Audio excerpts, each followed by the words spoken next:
اگر آپ کو کسی نامحرم سے محبت ہے اور آپ کسی سے بات کرتے ہو لیکن نکاح نہیں ہو سکتا کیونکہ ماں باپ نہیں مان رہے، لیکن اچانک آپ کو یہ احساس ہو کہ بات کرنا جائز نہیں ہے اسلام میں اور نہ ہی نکاح ممکن ہے، لیکن اگر یہ سوچ آپ کو پریشان کرے کہ اپنے محبوب کو چھوڑ کر اس کا دل دکھانا گناہ ہے، تو ایسا کچھ بھی نہیں ہے، کیونکہ آپ اللہ کی خاطر اس انسان کو چھوڑ رہے ہیں۔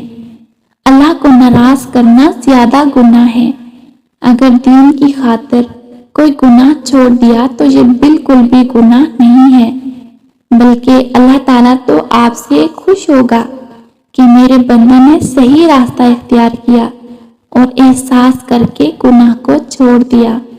اللہ پاک ہم سب کو شیطان کے شر سے محفوظ رکھے، آمین۔